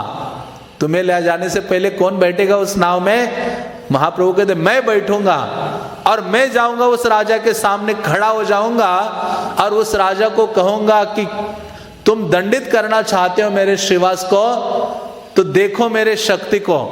तुम तुम्हारे सारे काजी मुल्ला सबको लेके आ जाओ, और उनको बोलो कि कुरान ले लो, और उसके द्वारा सारे पशु पक्षी प्राणियों को रुलाओ। हाँ, यदि वो रुलाते हैं कि नहीं वो दिखाओ मुझे।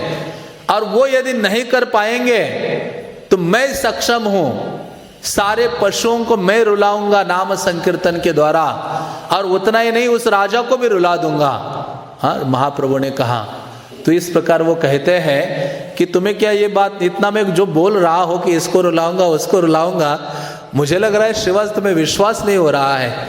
कई बार होते ना, हम बहुत फेंकते हैं। तो महाप्रभु भी सोच रहे हैं कि श्रीवास शायद लग रहा है तुम्हें कि मैं इतना इसको रुलाऊंगा उसको रुलाऊंगा, तो फिर उन्होंने कहा देखो अभी तुम्हारे सामने देखता हूं। तो ये छोटी सी बच्ची खड़ी थी नारायणी, महाप्रभु बोले नारायणी, कृष्ण बोली कांद, कांद मीन्स रो, बंगला में कांद मीन्स रोने को कहते, क्रंदन, कांदिते, ऐसे कई शब्द हैं। तो महाप्रभु ने कहा हे नारायणी, कृष्ण कहते कहते वे रो। ये छोटी सी बालिका थी, नारायणी की आंखों से आंसुओं की धारा बहने लगी। हा कृष्ण हा गोविंद कहते हुए नारायणी रोने लगी। उसके सारे रोमांच खड़े हो गए। ये श्रीवास देख के हैरान हो गए, कहते प्रभु मैं अभी किसी से नहीं डरूंगा इस त्रिभुवन में, हाँ, क्योंकि आप सक्षम हो। तो ऐसी बहुत सारी लीला है चैतन्य महाप्रभु के श्रीवास ठाकुर के साथ। और श्रीवास ठाकुर बहुत विशेष ये लीडर हैं, और चैतन्य महाप्रभु कभी भी सहन नहीं करते थे कोई श्रीवास ठाकुर के प्रति अपराध करे। हाँ, आदि लीला में मैं भी पढ़ने वाला था आज, तो वर्णन आता है कि ये बहुत कीर्तन करते थे, तो कुछ द्वेषी लोग थे कि इसका बहुत नाम हो रहा है। हमारी प्रॉब्लम हमेशा बनी रहती है, जो ईर्ष्या जो है ना बहुत ही भयानक है, जो आध्यात्मिक जीवन को चकनाचूर कर देती है। इसलिए प्रेमा भक्ति चंद्रिका में नरोत्तम दास ठाकुर ने हर जो ये षड रिपु है, हर मानो काम है, तो उसके लिए बोला है कैसे सेवाओं में लगाओगे। बहुत अच्छे श्लोकाज हैं प्रेम भक्ति चंद्रिका में। काम कृष्णार्पणे, काम को कृष्ण को अर्पित कर दो। हाँ, क्रोध भक्त द्वेषी जने, क्रोध हाँ भक्त से द्वेष करते उनमें लगाओ। लोभ साधु संगे हरि कथा, लोभ है तो जो उसमें रखो, साधुओं का संगति करने में और हरि कथा को ज्यादा सुनने में। तो ऐसे सबको बोला। नरोत्तम दास ठाकुर कहते माय डियर ब्रदर्स, लेकिन एक को नहीं लगा सकते आप। वो कौन है? ईर्षा देवी है। वो आपको खुद ही अपने हृदय से बाहर निकालनी होगा। तो श्रीवास ठाकुर को इतना नाम हो रहा था, उनके वहाँ कीर्तन हो रहा था, तो ये ईर्षा बहुत हो रही थी बाकी लोगों को। तो उसमें से एक महापंडित ब्राह्मण थे गोपाल चपल, उसने सारा देवी का पूजा का सामान रख दिया, मांस रख दिया, रेड फूल रख दिया, शराब की बोतलें रख दी उनके आंगन में।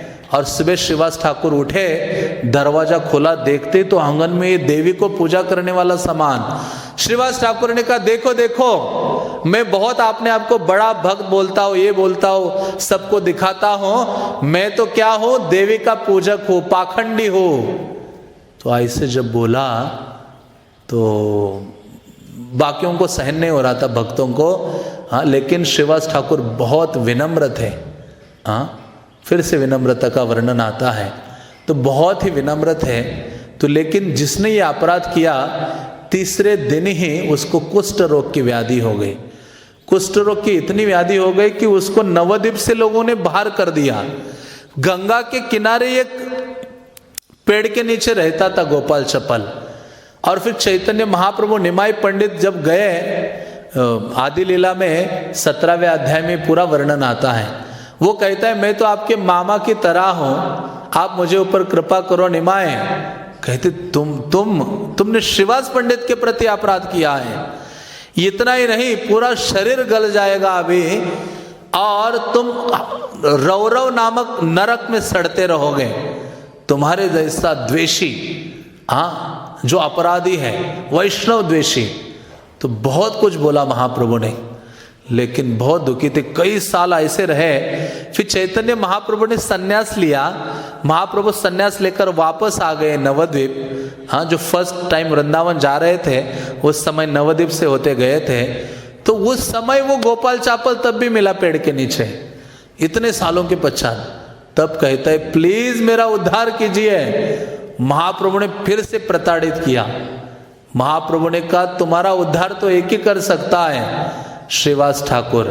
भक्ति सिद्धांत महाराज ने वैष्णव अपराध के बारे में बहुत अच्छे आर्टिकल्स लिखे हैं, जिसमें वो कहते हैं कि जब मानो कांटा, हमें कांटा चुभा है तो कांटे से ही दूसरा कांटा निकाला जाता है। तो तो जिस भक्त के प्रति अपराध की भावना हमने रखी, अपराध किया है, तो उन्हीं के पास जाकर अपराधों से क्षमा याचना करनी चाहिए। और भक्ति सिद्धांत कहते हैं और एक बहुत गंदी चीज है कि कुछ ऐसे भक्त होते हैं, वो पूरा अपराध भी करेंगे लेकिन वो भक्ति का दिखावा करेंगे कि मेरा भक्ति बहुत अच्छा चल रहा है आजकल, मैं इतना सारा अपराध कर रहा हूं, लेकिन अभी वो दिखाते क्या है कि मेरा भक्ति बहुत अच्छा हो रहा है। भक्ति सिद्धांत महाराज की सी दिस रास्कल्स, ये महान गंदे इन लोगों को देखो, इस व्यक्ति को, कि ये व्यक्ति क्या कर रहा है कि पहले तो कड़वी दवाई ले रहा है और उसके ऊपर भी नीम के पत्ते खा रहा है, वैसा वो कहते हैं। मतलब अपराध तो कर लिया, वो कड़वी दवाई कड़वाहट है, लेकिन ये दिखावा करना कि मैं और अच्छी भक्ति हो रही है, भक्ति सिद्धांत कहते हैं वो दिखावा क्या है उसका, नीम या कड़वे वो पत्ते खाने के समान है। तो ऐसी स्थिति तो महाप्रभु ने कहा नहीं, तुम्हें जाना होगा उनके पास। और ये गए श्रीवास पंडित के पास, गिड़गिड़ाए और उनको कहा आप मेरे ऊपर कृपा कीजिए। तो श्रीवास पंडित तुरंत उनको क्षमा करते हैं, क्योंकि भक्त का हृदय क्या होता है, वो कभी भी किसी के प्रति द्वेष की भावना नहीं रखता है, बहुत सरल हृदय। इसलिए तो कृष्ण का वास भक्त के हृदय में है। तो जैसे उनको क्षमा करता है, और ये गोपाल चप्पल कहता है श्रीवास ठाकुर आप मुझे दीक्षा प्रदान कीजिए, तभी इससे मैं मुक्त हो जाऊंगा। श्रीवास पंडित कहते मैं योग्य नहीं हूं दीक्षा देने के लिए। श्रीवास पंडित फिर एक भक्त का नाम सजेस्ट करते हैं, महाप्रभु के पार्षद, मैं भूल गया उनका नाम, जाओ उनसे आप दीक्षा ग्रहण करो। और उनसे दीक्षा लेते हैं, और दीक्षा का नाम क्या पड़ता है उनका, देवकी नंदन दास। हाँ, वो आचार्य बने जिन्होंने one of the best Vaishnava songs की रचना की। और वो वैष्णव सॉन्ग हम गाते हैं, वैष्णव पदावली में भी उनका एक सॉन्ग है, हाँ, कि ब्रह्म एक है। फिर उन्होंने क्या किया, मैं उनका चरित्र पढ़ रहा था, तो वो जैसे दीक्षा हो गया ना, पूरे बंगाल और उड़ीसा के पूरे गांव-गांव में भ्रमण किया, पूरा भ्रमण करके सारे वैष्णवों का गुणगान किया, सारे वैष्णवों का नाम लिख दिया। हाँ, और उन्होंने पूरा लंबा सा बुक लिख दिया जिसमें केवल वैष्णवों के गुणों का स्तुति किया है उन सॉन्ग्स में। और उन्होंने ये वर्णन किया कि अभी जितने वैष्णव हैं मैं उनको दंडवत प्रणाम, आगे जो आने वाले हैं उनको दंडवत प्रणाम, जे देशे देशे, ये भी लिख दिया कि देश देश में भी वैष्णवगण जन्म लेंगे आगे चलकर, उनको भी मेरा दंडवत प्रणाम। तो ये गोपाल चप्पल ने आगे चलकर सबको वैष्णवों को उन्होंने दिखा दिया कि वैष्णवों का कितना बड़ा महत्व है। तो ऐसे श्रीवास ठाकुर हैं जिनकी कृपा से बहुत लोगों को भगवत भक्ति प्राप्त हुई। और उनमें से एक और भक्त था जिनका नाम तो नहीं दिया चैतन्य भागवत में, लेकिन उनके बारे में बोला है दूध पीने वाला ब्रह्मचारी था। हाँ, वो केवल दूध पीता था और अपना भक्ति करता था। तो उन्होंने भी सोचा अरे बहुत कीर्तन हो रहा है, मुझे भी परमिशन मिलना चाहिए। तो श्रीवास ठाकुर के चरणों में गिड़गिड़ाए। उन्होंने कहा चलो ये तो बड़ा अहिंसक प्राणी है, कोई हिंसा नहीं करता, केवल दूध ही पीता है। आजकल दूध भी आ गया ना, अहिंसक दूध, अहिंसक घी, पता नहीं ऐसे कई चीजें बोलते हैं। तो फिर उनको रख दिया और महाप्रभु नाच रहे थे, कीर्तन में नाच रहे थे। तो उस समय महाप्रभु ने कहा आज मुझे अच्छा नहीं लग रहा है, जरूर कोई इस कीर्तन मंडल इसमें आके बैठा हुआ है। एक बार तो इनकी सास बैठे थे, मदर इन लॉ इनकी श्रीवास ठाकुर की। उसने सोचा मेरे दामाद के घर में बड़ा कीर्तन चलता है, प्रवेश उसको भी नहीं था, लेकिन वो छुपके से कहाँ से उस जाके बैठ गए और एक टोकरी के नीचे बैठ गए।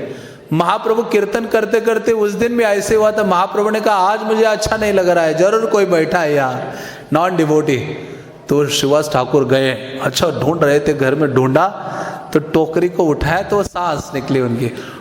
चैतन्य भागवत कहते हैं उसके बाल पकड़ के श्रीवास ठाकुर ने बाहर कर दिया उनको। हाँ, लेकिन ऐसा वर्णन नहीं कि क्या रीजन था। लेकिन यहाँ जब ये दूध पीने वाला ब्रह्मचारी की बात आई तो फिर महाप्रभु ने कहा अच्छा नहीं लग रहा है, श्रीवास कोई है यहाँ? तो उन्होंने कहा प्रभु मैंने ना एक व्यक्ति को यहाँ आश्रय दिया है, एक व्यक्ति तो निकाला बाहर, तो ये ब्रह्मचारी। तो उन्होंने कहा ये बहुत अच्छा साधु स्वभाव का है और कुछ खाता पीता नहीं है, केवल दूध पीकर रहता है। फिर महाप्रभु ने कि पय पान करेले मोते है भक्ति, उन्होंने कहा केवल दूध पीने से कोई भक्ति हो सकती है मेरे इसमें? अरे नाम करना पड़ेगा, उसके लिए जप करना पड़ेगा। तो उन्होंने कहा निकालो इसको बाहर, इस ब्रह्मचारी को। तो ये ब्रह्मचारी बहुत विनम्र था और इसके हृदय को महाप्रभु ने पहचाना। चैतन्य भागवत में वर्णन आता है क्या रीजन था कि महाप्रभु ने बोला था भगाओ इसको, लेकिन फिर महाप्रभु ने कहा उसको रोको। तो ये जब ब्रह्मचारी को उठाया वहां से, महाप्रभु ने बहुत कुछ बोला, कई प्यारों में बहुत डांट लगाई। ये बहुत टॉलरेट कर रहा था, सहन किया उसने। और उसके हृदय में ये चीज आ रही थी, क्या भावना आ रही थी?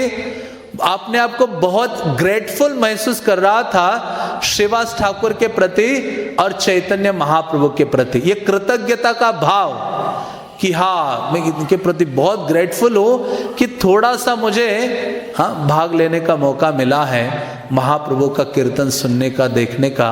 तो बहुत कृतज्ञता का भाव था और ये जब भावना उसके हृदय में थी और निकल ही रहा था, महाप्रभु ने कहा उसको रखो, क्योंकि ये क्या है? ग्रेटफुल है डिवोटी के प्रति और कृष्ण के प्रति। तो विनम्रता का ये भी एक लक्षण है कि आपके अंदर कृतज्ञता का भाव है, तो ये विनम्रता स्वाभाविक रूप से हमारे अंदर आएगी। तो यही कारण है चैतन्य महाप्रभु कृपा करते हैं जब देखते हैं कि आपके हृदय में कृतज्ञता का भाव है। और वास्तव में भक्ति में उन्नति तभी हो सकती है जब हम सब भक्तों के प्रति कृतज्ञता का भाव रखें कि हर भक्त ने मेरे लिए कुछ ना कुछ किया है। हम मंदिर में आते हैं, हम प्रसाद पाते हैं, तो वो भी ग्रेटफुल भाव होना चाहिए कि अरे वो डिवोटीज वहाँ कुक कर रहे हैं, कि मैं उनके प्रति कृतज्ञ हूँ मैं। तो जब ऐसे कृतज्ञता का भावना होगी तो ये घमंड की भावना नहीं आएगी। घमंड की भावना तभी आती है जब हम अपनी गुणों को देखते कि मैं कुछ हूँ। थोड़ी बहुत एबिलिटीज आ जाती है, थोड़ा कुछ आप बहुत कुछ कार्य करते हो जिसमें सबकी आंखों में आते हो, थोड़े बहुत लोग आपकी प्रशंसा करते हैं, थोड़ा बहुत आपको फेम मिलता है, 10 लोग आपको जानते पहचानते हैं, और फिर आप सोचते हो कि ये सारे जो गुण हैं ये मेरे कारण है। लेकिन नहीं, जैसे एक व्यक्ति, गरीब व्यक्ति खड़ा था, उसके पास एक धनवान व्यक्ति था। तो धनवान व्यक्ति ने देखा अरे बहुत गरीब व्यक्ति, इसके हाथ में घड़ी नहीं है। वो धनवान व्यक्ति ने वो घड़ी दे दी और वो गरीब व्यक्ति ने घड़ी पहनी और यूज़ कर रहा था। तो कोई व्यक्ति साथ में आ गया, उसने कहा अच्छा टाइम क्या हुआ आपका, तो बहुत घड़ी अच्छा है। तो इसने टाइम भी बोला और बोला घड़ी अच्छा है। कहते हैं ये घड़ी अच्छा तो है लेकिन मेरा नहीं है, ये इन्होंने मुझे डोनेशन में दिया है। तो मतलब वो व्यक्ति उनके प्रति ग्रेटफुल था। और उससे क्या सीखते हैं कि जो भी कोई योग्यताएं हैं, गुण हैं, अचीवमेंट्स है, वो जानना चाहिए कि गुरु कृष्ण और वैष्णव के द्वारा डोनेशन में मुझे प्राप्त हुए हैं। मैं वो ना करूं, क्या कहते हैं, नाचू नहीं। तब फिर ये जो घमंड है फिर आएगा नहीं। कृतज्ञता का भावना सदा बना रहेगा और फिर हम विनम्र बने रहेंगे। और जिसके द्वारा एक चीज हमसे होगी, कीर्तनीय सदा हरि। ये मापदंड है। भगवत भजन नहीं हो रहा है, बाकी सब कुछ हो लिया, आप पूरे जगत में फेमस क्यों ना हो जाए विद इन इस्कॉन, कोई फर्क नहीं पड़ता कृष्ण को। ऐसे कितने आ गए, कितने चले गए।